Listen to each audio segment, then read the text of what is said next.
আল্লাহ তাআলা বলেন, ফানকাহু মা তাবা লাকুম, পৃথিবীর মানুষ তোমরা বিবাহ করো তোমাদের পছন্দ মতো। আল্লাহ এই আদেশ করেছেন, এর অর্থ এই নয় যে যেসব মহিলা দেখতে অপছন্দ তারা বাকি থেকে যাবে, এ কথা নয়। মানে কেউ ভাগ্য ছাড়া দুনিয়াতে আসেনি।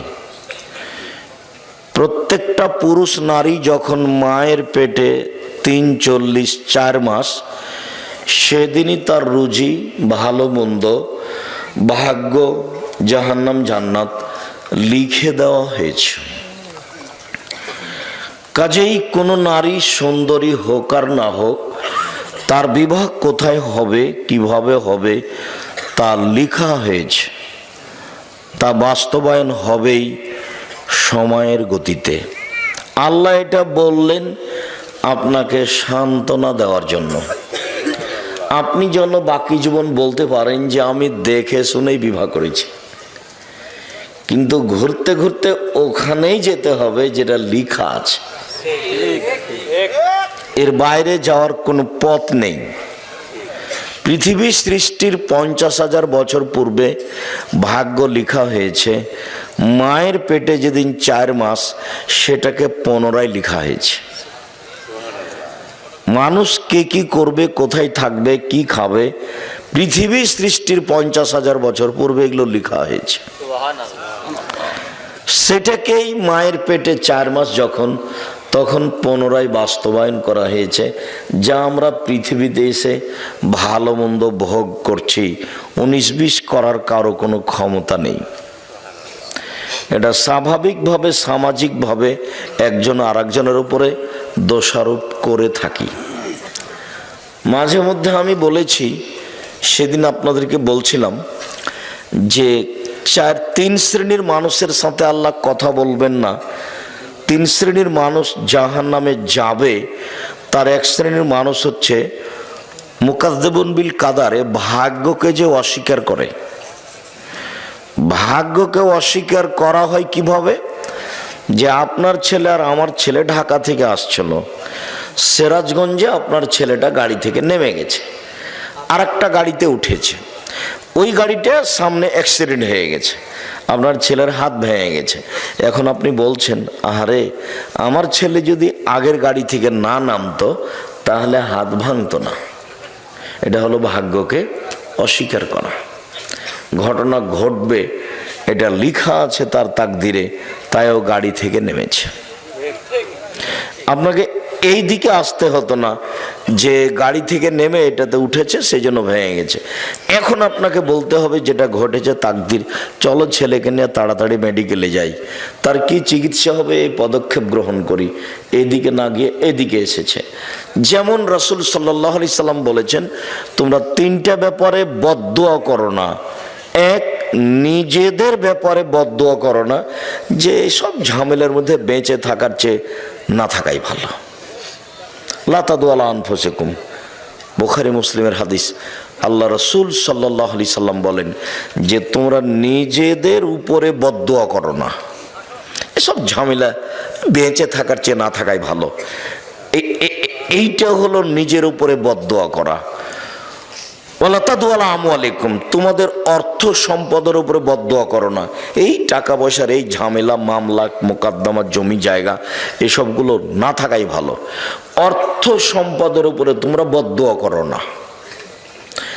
3, ওয়ালা তাদু আলা আওলাদিকুম, তোমাদের ছেলেদের মেয়েদের উপরে বদদুয়া করো না।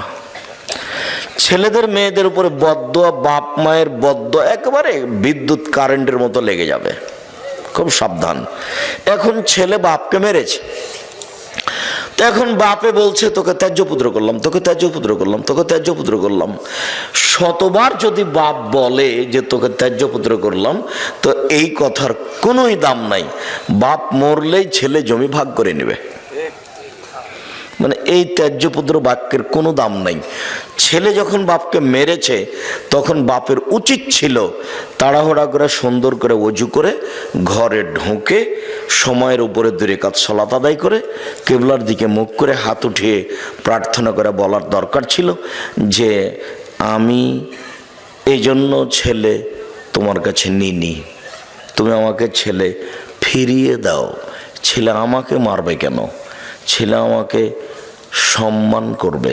আমার ছেলে ভুল করেছে, তুমি আমার ছেলেকে ভালো করে দাও, আর যেন আমাকে কোনোদিন না মারে, ও যেন আমাকে মাথায় করে থাকে, ও যেন আমাকে সম্মান করে, এইটা আমি তোমার কাছে চাচ্ছি। আমি তো এরকম ছেলে তোমার কাছে চাইনি, তুমি আমার ছেলেকে ভালো করে দাও। এইটাই ছিল বাপ মায়ের জন্য বলা উচিত। কিন্তু বাপ মা রাগ করে বলছে তোকে ত্যায্যপুত্র করলাম, তোকে ত্যায্যপুত্র করলাম, অথচ ওই কথার কোনো দাম নেই, কোনো দাম নেই। বাপ মরলে জমি ভাগ করে নিবেই, আর নেওয়াটাই ঠিক। পৃথিবীতে বাপ মাকে মানে না যারা, তারা জান্নাতে যাবে না, এ কথা ঠিক। কিন্তু বাপ মা ছেলে মেয়েকে গালি দিবে, বদদোয়া করবে, এটা নয় যে। তখন আপনাকে আমি একটা দেখিয়েছি যে তাৎক্ষণিক দেখেন, বাপ মায়ের দোয়া দেখবেন একবারে তাৎক্ষণিক, হাতে হাতে। 3 জন মানুষ বাল্য অবস্থায় 3টা বাচ্চা দুধ খাওয়া অবস্থায় কথা বলেছে। তার একজন হলেন ঈসা আলাইহিস সালাম, আর একজন হলো জোরায়েজের সপক্ষে একটি দুধের বাচ্চা। জোরায়েজ আজ থেকে নিয়ে হাজার হাজার বছর আগেকার লোক, বনি ইসরায়েলের কাহিনী, খুব বেশি ইবাদত করত। সে তার গির্জাঘরে ইবাদত করছিল। ফাজাআতহু উম্মুহু, ইতিমধ্যে তার মা তার কাছে আসলো। ফাদাআতহু, তার মা তাকে ডাকলো। তখন ও বলছে আবু উসাল্লি আম উজিবহা, আমি এখন সালাত আদায় করব না মায়ের ডাকে সাড়া দেব? এইটুকু দেরি, ভাবতে ভাবতে একটু দেরি হয়ে গেছে যে কি করি, মায়ের ডাকে সাড়া দিব না সালাত আদায় করব, কি করি? একটু দেরি হয়ে গেছে। একটু দেরি হতেই মা খেপে গিয়ে বলছেন আল্লাহুম্মা লা তুমিততাতুরিয়াহু জুহাল মুমেশাত, আল্লাহ তুমি এই ছেলের মরণ দিও না পতিতালয়ের মহিলার মুখ দেখা পর্যন্ত। এর জন্য একজন পতিতালয়ের মহিলার সাথে একটা সম্পর্ক, দুর্ঘটনা ঘটে যায়, তারপরে যেন ওর মরণ হয়। ও আমার সাথে কথা বলতে দেরি করলো কেন? মা ফিরেই যায়নি। ফাজাআতহু ইমরাতুন ফাদাআতহু, হঠাৎ একটা মহিলা এসে তাকে বলছে তুমি আমার সাথে জেনায় লিপ্ত হও। ফাআবা, জোরায়েজ অস্বীকার করলেন। ছি ছি ছি ছি ছি ছি, বলো কি তুমি? ফাআতাতির রাইয়া, তখন ওই মহিলা একটা রাখালের কাছে আসলো। ফামকানাথু, মহিলা রাখালকে চেপে ধরলো, জেনা করলো। ফাদাত গোলামান, এতে একটা বাচ্চা জন্ম নিল। কালত হুয়া মিন জোরায়েজ, মহিলা বলে দিল এই বাচ্চাটা হলো জোরায়েজের। বদনাম ছড়িয়ে গেল। ফাতাহু, জনগণ জোরায়েজের গির্জাঘরের কাছে আসলো। ফাকাসসারুহু, এসে তার গির্জাঘরকে একবারে ভেঙে চৌচির খান খান ধুলা ধুলা করে দিল। ওয়ানজালাহু, তাকে গির্জাঘর থেকে টেনে হেঁচড়ে রাস্তায় নামিয়ে দিল। ওয়াসাব্বুহু, যার যা ভাষাতে কুলালো সে তার ভাষায় গালি দিল। অনেক নির্যাতিত হওয়ার পরে ফাকামা, জোরায়েজ দাঁড়ালো। অতাওয়াদ্দা, উজু করলো। অসল্লা রাকাতাইন, 2 রাকাত সালাত আদায় করলো। 2 রাকাত সালাত আদায় করার পরে ফাআতাল গোলামা, ওই দুধের বাচ্চার কাছে আসলো। দুধের বাচ্চাকে বলল মান আবুকা, বলো তো দুধের বাচ্চা তোমার বাপকে? তখন দুধের বাচ্চা বলছে আবিয়ার রাই, আমার বাপ হচ্ছে রাখাল, ছাগলের রাখাল। এ দেখেন দুধের বাচ্চা কথা বলছে, আমার বাপ হচ্ছে গরু ছাগলের রাখাল। তখন গ্রামবাসী বলছে নাবনি সাওমাতাকা বিদ্যাহাবে, তোমার এই গির্জা ঘরটাকে আমরা স্বর্ণ দিয়ে বানিয়ে দেব, যারা ভেঙে ফেলেছে। তখন জোরায়েজ বলছে লা ইল্লা বিত্তিন, না না না না না, আমার গির্জাঘর স্বর্ণ দিয়ে বানাতে হবে না, আমারটা বানাতে হবে মাটি দিয়ে। মুসলিম। এখানে যে কথাটা বলতে চেয়েছি সেটা হলো এই যে এ দেখেন বাপ মায়ের বদদোয়া, হাতে হাতে কি একটা দুর্ঘটনা ঘটে গেল। বলেও কখনো বাপ মায়ের জন্য বদদোয়া, ছেলে মেয়ের জন্য বদদোয়া করবেন না। সম্মানিত দিনী ভাই বোন, আপনাদেরকে আমরা জোরালো অনুরোধ জানাচ্ছি, আপনারা যে যেখানে আছেন সুন্দরভাবে বসে থেকে ভদ্রতা বজায় রেখে গুরুত্বপূর্ণ আলোচনা শোনার জন্য প্রাণপণে চেষ্টা করুন।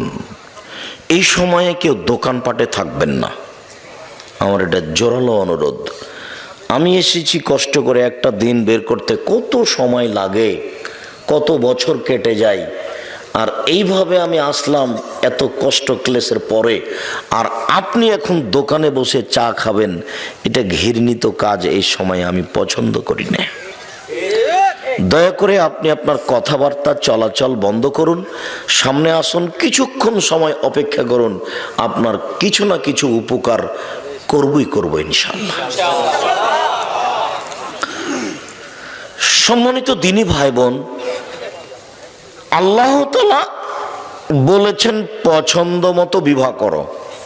এর অর্থ এই নয় যে ভাগ্য ছাড়াই কাজ হবে। এটা আপনাকে আল্লাহ সান্ত্বনা দিয়েছেন যে তোমাকে আমি আদেশ দিলাম যে পছন্দ মতো বিবাহ করো, কিন্তু পছন্দ মতো বিবাহ করো মানে 50,000 বছর পূর্বে যেটা লেখা আছে সেটার 19-20 হবে না। কাজেই ছেলের বিরুদ্ধে বদদোয়া করবেন না। ছেলে মেরেছে, ভুল করেছে, আপনি পাল্টা আল্লাহর কাছে হাত তুলে দোয়া করেন, আল্লাহ আমার ছেলে আমাকে মেরে ভুল করেছে, তুমি আমার ছেলেটাকে ভালো করে দাও। ওজনে এসে আমার পা ধরে বলে আব্বা ভুল হয়েছে, আমাকে মাফ করেন। আর এরপর থেকে সবসময় যেন আমাকে শ্রদ্ধা দেখিয়ে চলে। আল্লাহ তাআলা বলছেন ফানকিহুহুন্না বিইজনি আহলিহিন্না, তোমরা মেয়েদেরকে বিবাহ করো তার অভিভাবক মালিককে বলে, বাপকে বলে। এটা আল্লাহর জোরালো আদেশ। এই আয়াতের ভিত্তিতে আমাদের নবী মুহাম্মদ সাল্লাল্লাহু আলাইহি সাল্লাম বলেছেন আইয়ু ইমরাতিন নাকাহাত বেগাইরে ইজনে ওয়ালিহা, যে কোনো মেয়ে যদি বাপের অনুমতি ছাড়া বিবাহ বসে ফানিকাহুহা বাতিল, ফানিকাহুহা বাতিল, ফানিকাহুহা বাতিল, ওই বিবাহ বাতিল, ওই বিবাহ বাতিল, ওই বিবাহ বাতিল, কোর্টের বিবাহ বাতিল। কিয়ামত পর্যন্ত সময় থাকলে কোনো মায়ের বেটা কথা এইভাবে উল্টে ধরতে পারবে না। যদি ধরে তাহলে বলবে যে আমাদের ফেকাতে লেখা আছে, এইভাবে বলতে হবে। যে কোনো মেয়েকে যদি বলে এটা আমার বউ, দুইজন সাক্ষী, বিবাহ হয়ে গেছে, এটা লেখা আছে ফেকাতে। কিন্তু আল্লাহর নবী মুহাম্মদ সাল্লাল্লাহু আলাইহি সাল্লাম বলেছেন বাপকে না বলে যদি বিবাহ করে তাহলে সে বিবাহ বাতিল, সে বিবাহ বাতিল, সে বিবাহ বাতিল। কথাটি আল্লাহর নবী 3 বার বলেছেন জোর দিয়ে, তবুও হুজুর বলছেন যে চলবে। কি করবেন করেন, কিছু করার আছে? কোনো পথ নেই। যদি আপনার মেয়ে 7 ছেলের মা হয় তবু ওই বিবাহ হয়নি, আবার বিবাহ পড়াতেই হবে। কোনো পথ নাই, যেহেতু বিবাহ বাতিল। শুধু তাই নয়, রাসূল সাল্লাল্লাহু আলাইহি সাল্লাম বলছেন লা তুজাব্বিজুল মারাতু আল মারাতা, একজন মহিলা আর একজন মহিলার বিবাহ দিতে পারে না, নিজে বিবাহ বসতে পারে না, বিবাহ দিতে পারে না। ফুফুতে বলছে ভাতিজিকে, ভাইয়ের মেয়েকে যে তোর আব্বা তো অমুক ছেলের সাথে বিবাহ দিবে না, তুই চলে আয় আমার বাসায়, আমি বিবাহ দিয়ে দিচ্ছি। ওর ফুফু কখন কখন পুরুষ মানুষ হয়ে গেছে, খালাতে বলছে এই কথা যে তোর বাপ তো বিবাহ দিবে না, তুই আমার বাড়ি চলে আয়, আমি বিবাহ দিয়ে দিচ্ছি। খালা এখন দায়িত্বশীল হয়ে বিবাহ দিয়ে দিচ্ছে বোনের মেয়ের। কত সাহস খালার! কথাটা ওইরকমই হয়ে গেল যে ওই যে মাঝে মধ্যে আপনাদের সামনে বলতে থাকি যে ঢাকা হাজি ক্যাম্পে পৌঁছিলাম, তখন দেখছি একজন মাওলানা সাহেব অনেক বড় পাগড়ি মাথায় বেঁধে বলছেন আপনারা বলেন লব্বাইক আল্লাহুম্মা লব্বাইক, লব্বাইক লা শারীকা লাক লব্বাইক, ইন্নাল হামদা ওয়া নি'মাতা লাকা ওয়াল মুলক লা শারীকা লাক। আল্লাহ তোমার দরবারে উপস্থিত, আমি তোমার দরবারে উপস্থিত, প্রশংসা তোমার, অনুগ্রহ তোমার, রাজত্ব তোমার, কোনো শরীক নাই তোমার। এই দোয়া পড়াচ্ছে। তা আমি বলছি ইমাম সাহেব এইটা এখানে বলাচ্ছেন কেন? এটা তো ইয়ালামলামে বলতে হবে। বিমান জিদ্দায় নামার 15-20 মিনিট পূর্বে বৈমানিকের পক্ষ থেকে বলা হবে আপনারা এহরাম বাঁধুন, তালবিয়া পড়ুন। তখন আপনার মুসাইল লোকেরা বলবে লাব্বাইক উমরাতান, আমি উমরার জন্য উপস্থিত। লাব্বাইক আল্লাহু লাব্বাইক, লাব্বাইক লা শারিকা লাক, লাব্বাইক ইন্নাল হামদা ওয়া নি'মাতা লাকা ওয়াল মুলক লা শারিকা লাক। তো আপনি এখানে বলছেন যে, তখন আমাকে বলছে যে বাড়ি থেকে বললে হবে যে মোহাম্মদ সাল্লাল্লাহু আলাইহি সাল্লাম বলেছেন ইয়ালামলাম, মোহাম্মদ সাল্লাল্লাহু আলাইহি সাল্লাম মানতে হবে, ঠেকা বাঁধেছে, আমি মানুষ নয়, আমারটাও চলে। তো বাড়ি থেকে বলছে চলে, তো যার যেখানে মন সে সেখানে বলুক যে চলবে, যেহেতু মোহাম্মদ সাল্লাল্লাহু আলাইহি সাল্লাম দিয়ে কাজ হলো না, সবারটাই যখন চলবে তো ঠিকই আছে, যার যেখানে প্রয়োজন হবে সে সেখানে এহরাম বাঁধবে। মোহাম্মদ সাল্লাল্লাহু আলাইহি সাল্লাম দিয়ে তার হলো না, তো ঠিকই মোহাম্মদ সাল্লাল্লাহু আলাইহি সাল্লাম নাকচ করে দিয়েছেন যে বাপ ছাড়া বিবাহ হবে না। এখন খালা বলছে যে ওটা মোহাম্মদ সাল্লাল্লাহু আলাইহি সাল্লাম বলেছেন, আমি তো খালা, আমি পারবো না, খালা বিবাহ দিয়েছে।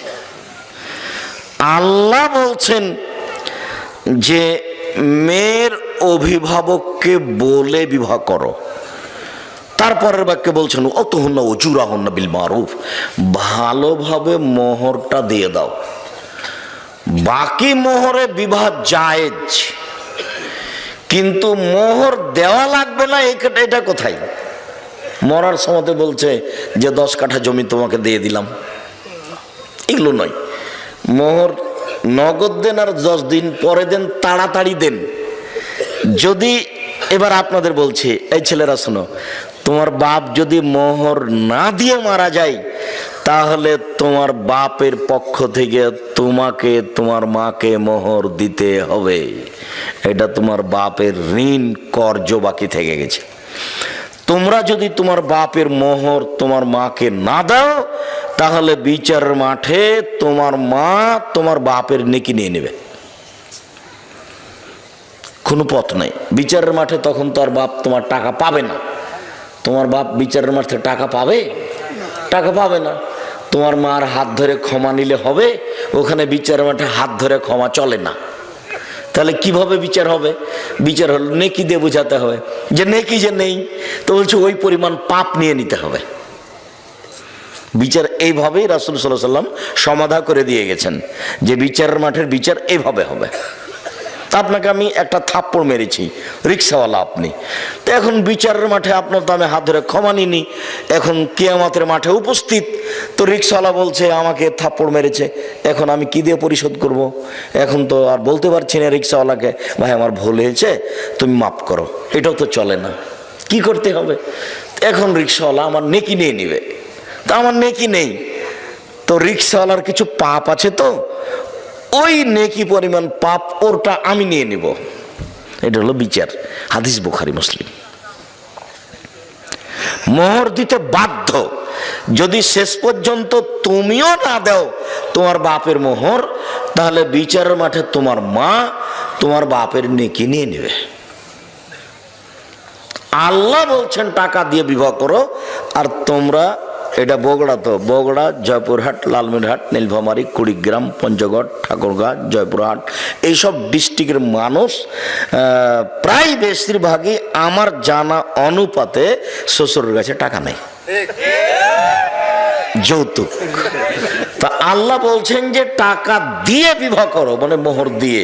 সেখানে টাকা নিয়ে বিবাহ করা একেবারেই হারাম, টোটালি হারাম, সম্পূর্ণরূপে হারাম।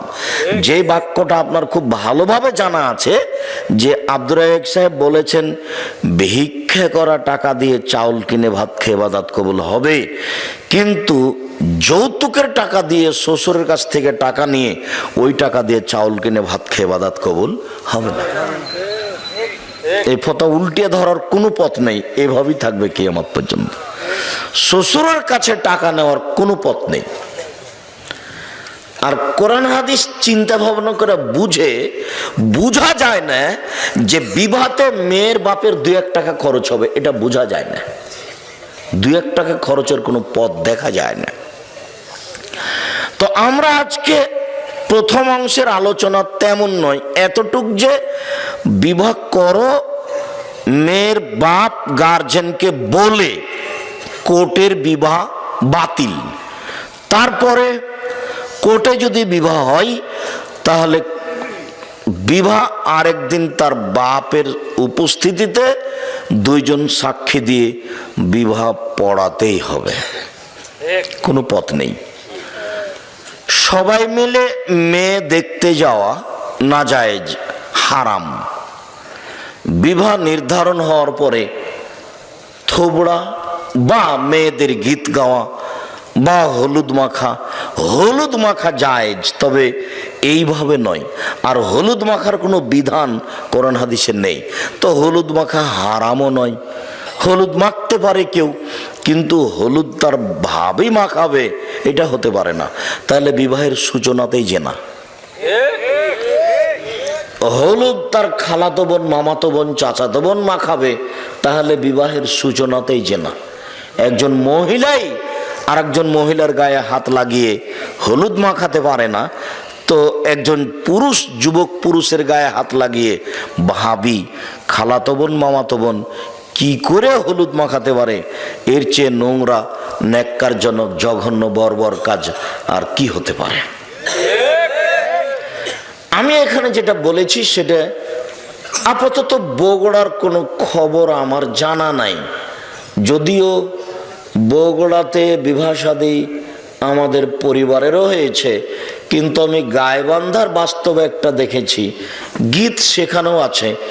কিন্তু চাঁপাইনবাবগঞ্জের সাথে একটা অবাক অমিল, সেটা হলো গাইবান্ধায় দেখেছি, রংপুরে দেখেছি যে বিবাহ পড়ানোর জন্য ভিতরে গেছে কয়েকজন। মেয়ের কাছে বিবাহ পড়ানো না যায়, হারাম, মেয়ের কাছে বিবাহ পড়াতে হবে না। মেয়ের কাছে বিবাহ রাজশাহী, চাঁপাইনবাবগঞ্জেও পড়াই। ওখানে গিয়ে বলে অমুক নিবাসী অমুক এত টাকা নগদ, এত টাকা বাকিতে তোমাকে বিবাহ করতে এসেছে, তুমি তাকে স্বামী সত্ত্বে কবুল করো। তখনও বলে কবুল করলাম। ওখানে 3 বার কবুল করার পরে এই মৌলানা সাহেব আর এই 4-5 জন লোক এই বরযাত্রী যেখানে আছে সেখানে এসে দাঁড়ায় সালাম দিয়ে। তখন বসে থাকা লোকগুলো বলে আপনারা কে?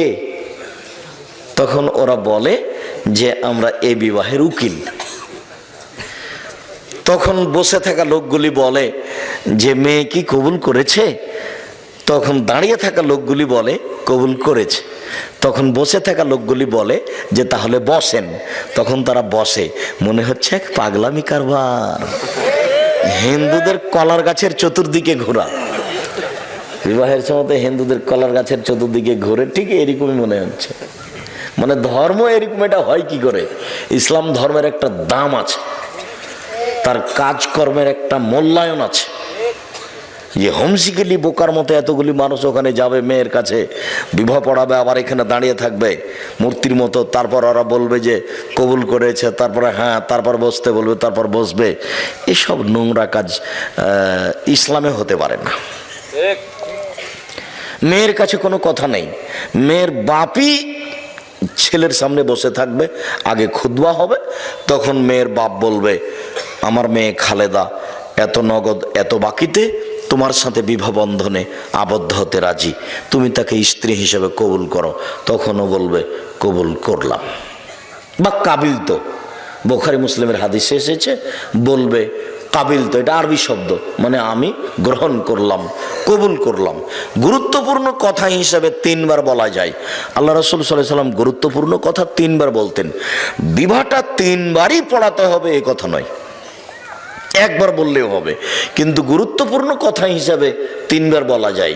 যখন কথাটা শেষ হয়ে যাবে তখন উপস্থিত বৈঠকের লোকেরা বা ইমাম সাহেব বা মেয়ের বাপ বলবেন বারাকাল্লাহু লাকা ওয়া আলাইকা ওয়া জামা বাইনাকুমা ফি খাইরিন। আল্লাহ তোমাকে বরকত দান করুক, তোমাদের দুইজনকে বরকত দান করুক, তোমাদের মাঝে তোমাদের দুইজনকে আল্লাহ কল্যাণের উপরে একত্রিত করুক, তোমাদের দাম্পত্য জীবন সুখী হোক। এইটা হলো দোয়া বিবাহের বৈঠক শেষে। কিন্তু হুজুরের না জানার কারণে হুজুর এখন একটা লম্বা দোয়া মেরে দেবে। তারপরে যে বিবাহ পড়াতে এসেছে ও নিবে কিছু টাকা, যে লিখতে এসেছে ও নিবে কিছু টাকা। সবারটাই হচ্ছে মুহাম্মদ সাল্লাল্লাহু আলাইহি সাল্লামেরটা কেউ করে না, একটু ওটার সাথে কারো সম্পর্ক নাই, ওভাবে সাড়া দিতে হবে না। যেহেতু আমি ওভাবে সারা পছন্দ করি না, আপনারা এক খেয়ালে চেয়ে থাকেন, আমার কথাটা ধরে রাখেন, আমি খুশি হব আলহামদুলিল্লাহ। আমল করা তো আর সবার হাতে নয়, সবাই তো আমল করবে না, উপর থেকে যেটা ফায়সালা হবে সেটা। তবে আপনারা চেষ্টা করেন আমল করার, জোর করে কেউ কিছু করতে পারবে না। আল্লাহর নবীর চাচা আবু তালেবের মরণের সময় চলে এসেছে, তা আল্লাহর নবীও ঢুকেছেন ওখানে, আরো মুশরিকরা ওখানে আছে 2-3 জন। তখন আল্লাহর নবী বলছেন, চাচা আপনি লা ইলাহা ইল্লাল্লাহ বলেন, বাকিটুকু আমি দেখে নেব। লা ইলাহা ইল্লাল্লাহ শুধু এই বাক্যর কিন্তু অনেক দাম। লা ইলাহা ইল্লাল্লাহ মুহাম্মদ রাসূলুল্লাহ এখানে যোগ হবে না। একটু আগে যে আপনারা বললেন শেষ বাক্যে যে আপনারা বলুন লা ইলাহা ইল্লাল্লাহ, শেষে যোগ হয়ে গেছে মুহাম্মদ রাসূলুল্লাহ, ওই অংশ জিকিরে যোগ হবে না। এমনি তো সবাকে নিয়ে জোরে জিকির করাই না জায়েজ, জোরে জিকির করার প্রমাণের কোনো পথ নেই।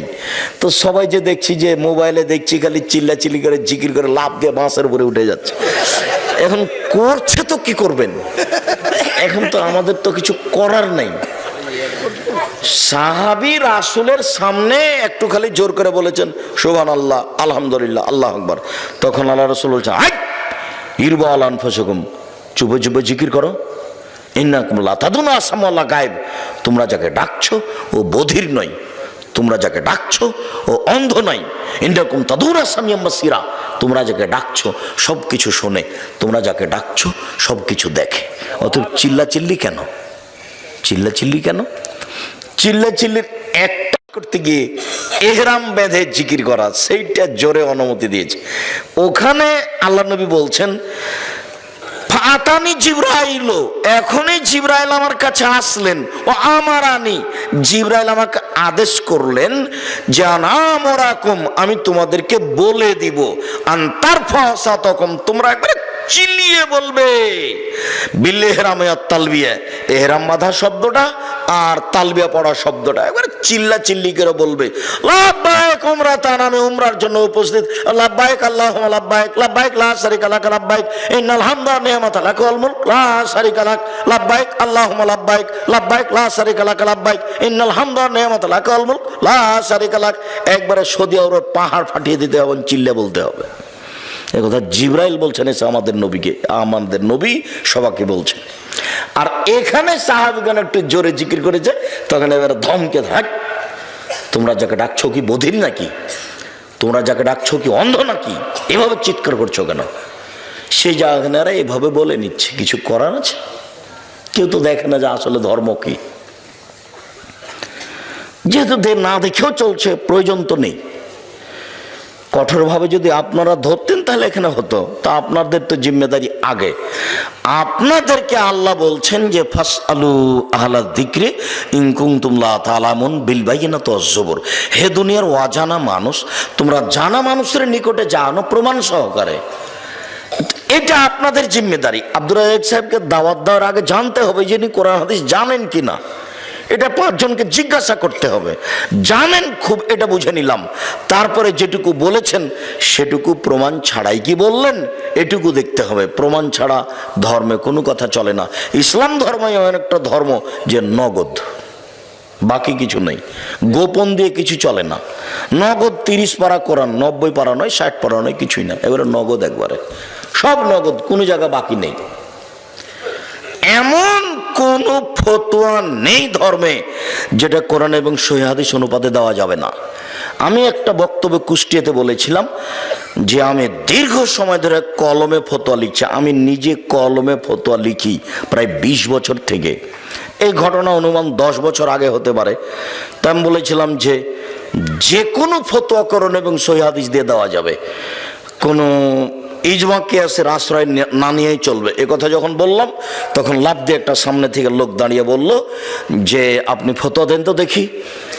2টা মেয়ে একসাথে জমা ধরে আছে, 2টাই মেয়ে, পূর্ণ যুবতী, দেখতে সুন্দরী, পেশাব পায়খানা একসাথে হয়, অঙ্গ প্রত্যঙ্গ ভিন্ন ভিন্ন, কিন্তু গাটা গায়ের সাথে লাদানা লালেহার লাদানের মতো। মনে পড়ে কি আপনাদের?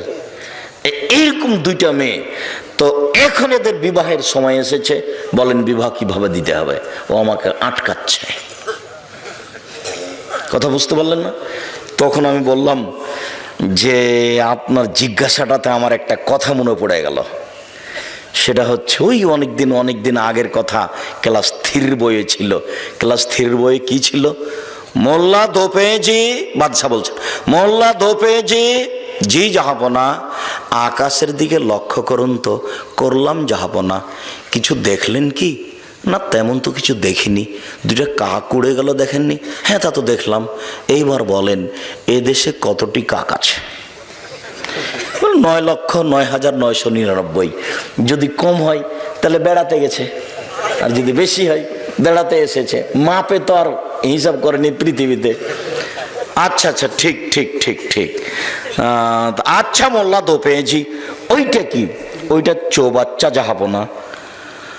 বলতে পারো তুমি চৌবাচ্চায় কত পেয়ালা পানি আছে? যদি বলতে না পারো তাহলে তোমার গর্দান যাবে। তা যাক জাহাপনা, তবে প্রশ্ন একদম সোজা, একদম সহজ। পেয়ালা যদি চৌবাচ্চার সমান হয় 1 পেয়ালা, যদি অর্ধেক হয় 2 পেয়ালা, 4 ভাগের 4 পেয়ালা, 8 ভাগের ভাগে 8 পেয়ালা, 16 ভাগের ভাগে 16 পেয়ালা। আরে থামো থামো থামো, যা তোমাকে আজ মোরগ মুসাল্লাম খাওয়াবো। তো ঠিক এরকম হয়ে গেছে আপনার জিজ্ঞাসা। আপনার জিজ্ঞাসা তো জটিল নয়। আল্লাহ বলেছেন লা ইউকাল্লিফুল্লাহু নাফসান ইল্লা উসাহা। মানুষ যেটা করতে পারবে না এরকম বিধান আল্লাহ মানুষের উপরে চাপাবেন না। আপনি এখন বড় ডাক্তারের কাছে আশ্রয় নেন। বড় ডাক্তার যদি বলে যে পৃথক করা যাবে, করতে হবে। যদি বড় ডাক্তার বলে পৃথক করা যাবে না, তো একজনে বিবাহ করুক, তাতে আসে যায় না। এবার আপনি দেখান কে বিবাহ করতে চাচ্ছে, মেয়ে দুটি কোথায়? কোনো পথ নেই। যে কোনো ফতোয়া আমার 20 বছরের অভিজ্ঞতায় বলছি, আমার 20 বছরের অভিজ্ঞতা বলছি, যে কোনো ফতোয়া কোনো ফেকার আশ্রয় নিতে হবে না ইনশাআল্লাহ। কোনো কেয়াসের কোনো কিছুর আশ্রয় নিতে হবে না। আপনি কোরআন হাদিস দিয়ে বলতে পারবেন, কোনো সমস্যা নেই। আমার 20 বছরের অভিজ্ঞতা বলছি, 2-1 দিনের নয়, আর হঠাৎ করে নয়। আর অভিজ্ঞতা শুরু হয়েছে বগুড়া থেকে। সর্বপ্রথমে আমি 90 সালে বগুড়া ফতে আলী মসজিদে, ওই যে ফতে আলী ব্রিজের ওখানে যে মসজিদটা ছিল, ওখানে দাওয়াতের জন্য আসতাম। ওখানকার লোকেরাই যে টিয়া ভাই এখনো আছে, আমাকে পথ খরচ দিত 20 টাকা, তারপরে 50 টাকা, তারপরে 100 টাকা, তারপর 200 টাকা, তারপর 300 টাকা, তারপর 500 টাকা। এগুলো তাদের পথ খরচ। এখনো পাশে বসে আছেন সেকাল থেকে, 90 সাল থেকে। যদি কোনোদিন আমার মুখের চোখটা একটু দুর্বল হয়েছে টাকা কম দেখে, এটা প্রমাণ যদি করে দিতে পারেন, আমি জাতির সামনে কোনোদিন বক্তব্য দেব না। একটু কেমন কেমন লাগলো আব্দুর রাজ্জাক সাহেবকে দেখে। টাকা তো কম দিলাম, তো মনে হলো মুখটা যেন কেমন কেমন মনে হলো। এটা প্রমাণ করতে পারলেন। একবারে সূচনা থেকে তারা আছেন, একেবারে সূচনা থেকে। সর্বপ্রথম যখন এসেছি বগুড়ায়, আল্লাহ আল্লাহর কসম, আল্লাহ আল্লাহর কসম, আল্লাহ আল্লাহর কসম, আপনাকে আমি ফাঁকি দিতে আসিনি। আমার বুঝ অনুযায়ী আমি কোরআন এবং সহিহ হাদিসের কথা বলে থাকি, বলছি, বলবো ইনশাআল্লাহ। সম্মানিত দিনী ভাই বোন, আরেকটু জরুরি কথা যে বিবাহের এইসব নিয়ম নীতির পরে, বিবাহ পড়ানোর পরে বর কনেকে নিয়ে যেসব কিছু করা হয় বরের বাড়িতে কনের বাড়িতে, এগুলো সব হারাম। বিবাহ পড়ানোর পরে একটা কাজ আছে, সেটা অলিমা। এটা মেয়ে ছেলের বাপের বাড়িতে হবে। আর অলিমাতে শুধু ধনী মানুষকে যদি দাওয়াত দেওয়া হয়, গরিব নিঃস্ব ফকিরকে বাদ দেওয়া হয়, তাহলে ওই খাদ্য ড্রেনে ফেলে দিতে হবে, কুকুরে খাবে। কেন আব্দুর রাজ্জাক এভাবে বললেন কেন? আল্লাহ নবী বলেছেন আশাররু তামিন, সবচেয়ে নিকৃষ্ট খারাপ খাদ্য ওই খাদ্য যেই খাদ্যে শুধু ধনীদের দাওয়াত দেওয়া হয়েছে, গরিবদের দেওয়া হয়নি। তাহলে এবার যে কয়েক ডেক ভাত রান্না করা হয়েছে গরুর গোশত দিয়ে, এই ভাতটা এখন কেমন ভাত বলেন তো দেখি? সবচেয়ে খারাপ, সবচেয়ে নিকৃষ্ট। এ কথা আমি বলিনি, এ কথা মুহাম্মদ সাল্লাল্লাহু আলাইহি ওয়াসাল্লাম বলেছেন। দেখকে একবার উল্টিয়ে ফেলে দিতে হবে ট্রেনে, কুকুরে খাবে ভাত, মানুষ খাবে না। কেন? এতে কাকে দাওয়াত দেওয়া হয়েছে? শুধু চিনে চিনে ধনীকে দাওয়াত দেওয়া হয়েছে। অতএব এ খাদ্য হারাম, এ কথা আমি বলিনি, এ কথা মুহাম্মদ সাল্লাল্লাহু আলাইহি সাল্লাম বলেছেন। আর দুয়াটার ওখানে আছে বরকত। বরকনের ভিতরে বরকত কি আছে? বরকতের কথাটা আপনাকে মাঝে মধ্যেই বলে থাকি। এই জন্যই বলে থাকি যে আপনার স্ত্রী, আপনার মা দুইজনই সংসার পরিচালনা বুঝে না। ভাতে চাউল দিতে গিয়ে দুইটা চাউল পড়ে গেছে, সেটা তুলে যে পাতিলে দিতে হবে সেটা তার বিবেচনাতে নেই। বাড়ির বরকত বুঝে না। দেখেন তো, বরকত যেভাবে আল্লাহ রাসূল বলছেন, মানুষের মধ্যে বরকত আছে, টেবিলটার মধ্যে বরকত আছে, এই বোতলটার পানিটার মধ্যে বরকত আছে। কিভাবে এগুলো আব্দুর রাজাক সাহেব? টেবিলের বরকত বুঝতে পারলেন না? আজকে সন্ধ্যার সময় টেবিলটা করা হয়েছে, এমন এক জায়গাতে ঘরে রেখেছেন যে উপর থেকে বস্তা পড়ে টেবিলটা ভেঙে গেল, একদিনই শেষ। আর একটা টেবিল আপনাদের বাড়িতে আছে, আপনার দাদার করা, এখনো আছে। তার মানে ওই টেবিলটাতে বরকত আছে, এটাতে বরকত নেই। আল্লাহ রাসূলের সামনে যখন কোনো নতুন ফল দেওয়া হতো তখন তিনি বলতেন, আল্লাহুম্মা বারিক লানা ফি সামারিনা ওয়া সায়না ওয়া মুদ্দিনা ওয়া শাহরিনা। আল্লাহ তুমি আমাদের ফলে বরকত দাও, আমাদের শহরে বরকত দাও, আমাদের ওজনে বরকত দাও, আমাদের জিনিসপাতিতে বরকত দাও। রুজি ভিন্ন জিনিস, বরকত ভিন্ন জিনিস। রুজি ভিন্ন জিনিস, বরকত ভিন্ন জিনিস। খুতবা শেষে, বিবাহ পড়ানোর পরে প্রথম বাক্যটাই বললেন, আল্লাহুম্মা বারিক বারাকাল্লাহু লাকা ওয়া আলাইকুমা। আল্লাহ বরকত তোমাকে দেখ, তোমাদের দুইজনকে দেখ, আর তোমাদের দুইজনকে আল্লাহ কল্যাণের উপরে একাত্রিত করুক। ধর্মের সাথে কারো ভালো সম্পর্ক নেই, কেননা ধর্ম কেউ বুঝে না। যারা প্রচার করছে তারাও বুঝে না, যারা বলছে তারাও বুঝে না। এখানে যিনি, ওনার নাম কি, কাজী, কাজীর খাতাতে 4 জন সাক্ষী লাগবে। এই খাতা ফেলে দিতে হবে, এই খাতা চলবে না। বিবাহের জন্য 4 জন সাক্ষী লাগে না, কয়জন লাগে? 2 জন। এখানে আবার ভাগ করে নিয়েছে, মেয়ের পক্ষ থেকে 2 জন, ছেলের পক্ষ থেকে 2 জন।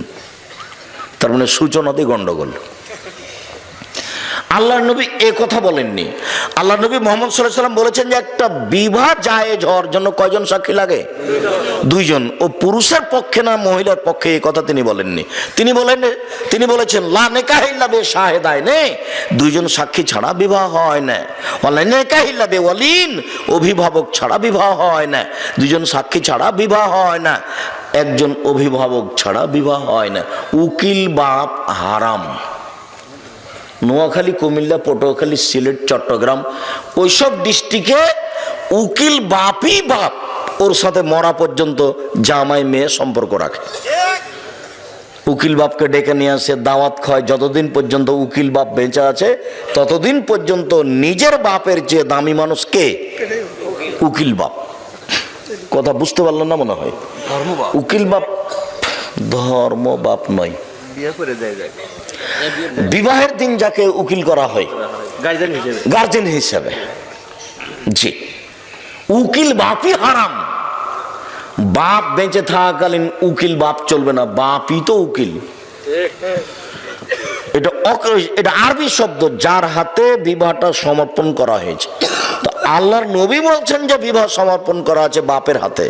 তো বাপকে বাদ দিয়ে জ্যাঠো কি করে এখানে উকিল হয়ে গেলেন?